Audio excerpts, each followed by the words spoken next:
महाराष्ट्राच्या गुन्हेगारीचा पॅटर्न असं उच्चारलं की तुमच्या नजरेसमोर कुठलं नाव येतं? मुळशी पॅटर्न ना. पण आता मुळशी पॅटर्न विसरा. मुळशी पॅटर्नला तोंड देणारा नवा गुन्हेगारी पॅटर्न महाराष्ट्रामध्ये सुरू झालाय. त्याची सुरुवात बीडमधून झाली असेल, पण ही कीड आता महाराष्ट्रात सगळीकडे पसरते की काय अशी शंका यायला लागली आहे.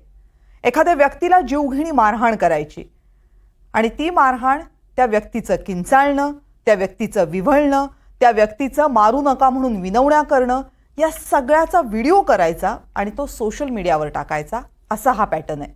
यातल्या बऱ्याच जणांना राजकीय अभय मिळतं. त्यामुळे दिवसाढवळ्या ही दहशत माजवताना या कार्यकर्ते रूपी गुंडांना जराही भीती वाटत नाही. पण याच पॅटर्नमुळं महाराष्ट्र पोलिसांचे मात्र चांगलेच वाभाडे निघायला लागलेत. पाहुयात NDTV मराठीचा महाराष्ट्रभरातला हा special report, gangs of Maharashtra. कुणी चटके देऊन ठार करतंय, कुणी भर रस्त्यात कपडे काढून मारतंय, कुणी लोखंडी रॉडनं मारहाण करतंय, कुणी शेतात घेरून मारझोड करतंय.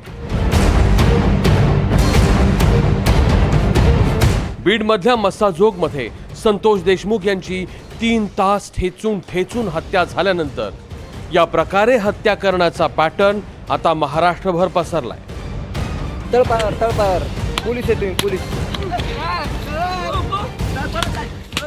प्रश्न असा आहे की महाराष्ट्र असा मारकुटा का झालाय?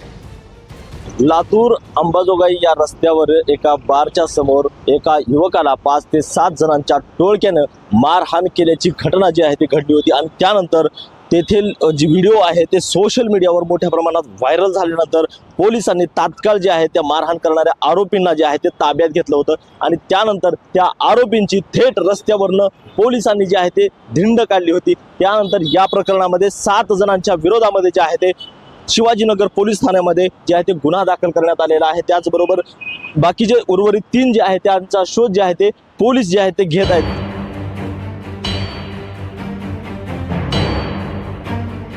धाराशिव जिल्ह्यातील भूममध्ये 18 वर्षीय तरुणाला लोखंडी रॉड आणि काठीच्या साह्यानं अमानुष मारहाण करण्यात आली आहे. ही मारहाण प्रेम प्रकरणातून झाली असल्याची शक्यता आहे. गावातील 7 ते 8 जणांच्या टोळक्यानं या तरुणाला अडवलं आणि बेदम मारहाण केली. पाठीपासून तळव्यापर्यंत रॉडने प्रहार केले. त्याच्या गुप्तांगावर देखील तीक्ष्ण हत्यारानं इजा करण्यात आली. या मारहाणीत बेशुद्ध झालेल्या या तरुणाला मृत समजून या टोळक्यानं फेकून दिलं आणि तिथून पसार झाले. यातील 14 जणांना पोलिसांनी अटक केली आहे, तर इतर आरोपींचा देखील पोलीस शोध घेत आहेत.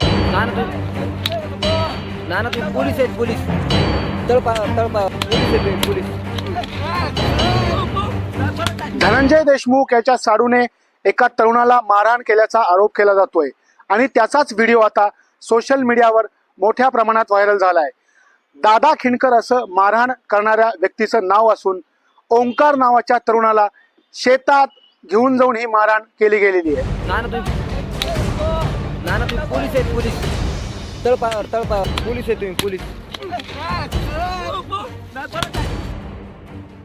हा विषय माझ्या फॅमिलीतला विषय आहे, माझ्या गावातला विषय आहे. जो काही विषय आहे तो मी तुम्हाला सविस्तर रात्री त्या संदर्भात मी तुम्हाला बोलणार आहे. ज्या काही घटना आहेत त्या खूप जुन्या आहेत आणि ज्या ज्या घटना घडलेल्या आहेत माझ्यासोबत, माझा संघर्ष हा पूर्ण जिल्ह्याने पाहितलेला आहे. सगळ्या जिल्ह्याला माहीत आहे माझ्यासोबत काय घडलेलं आहे आणि कशा पद्धतीने ग्रामपंचायत लढवली गेली, कशा पद्धतीने ती ग्रामपंचायत मी हाताळली, कशा पद्धतीने अडचणी आल्या, ह्या सगळ्या जिल्ह्याला माहीत आहेत. उबाटा गटाचे जिल्हा प्रमुख जे आहेत ते माझे गावातले विरोधक आहेत. त्या काय घटना घडलेल्या आहेत या संदर्भात पूर्ण चर्चा मी रात्री आपल्यासोबत करत.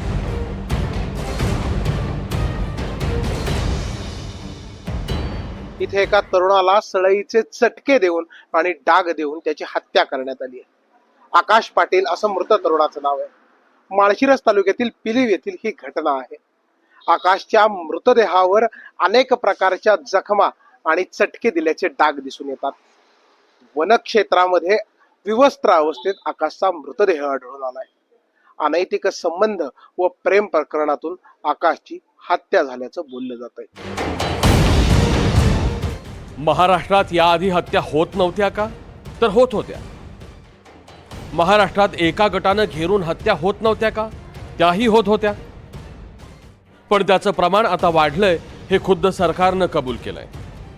राजकीय नेत्याचा राजाश्रय मिळाल्यानंतरनं कोणतेही वाईट कृत्य अधिक फोफावतं असं म्हटलं जातं. बीडमध्ये सुद्धा अशीच परिस्थिती आहे. बीडमध्ये छोटे मोठे कच्च्या बच्चांना राजकीय राजाश्रय मिळाल्यानेच अनेक गुंड झाले आणि बीडमध्ये गुंड माफिया वाढत राहिले. हे प्रमाण वाढण्याचं कारण काय?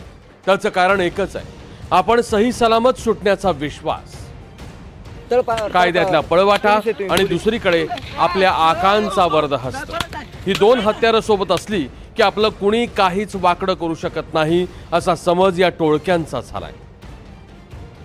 जिल्ह्यात जिल्ह्यात, तालुक्यात तालुक्यात प्रत्येक नेत्याचा एक वाल्मिक असतो, प्रत्येक नेत्याचा एक खोक्या असतो.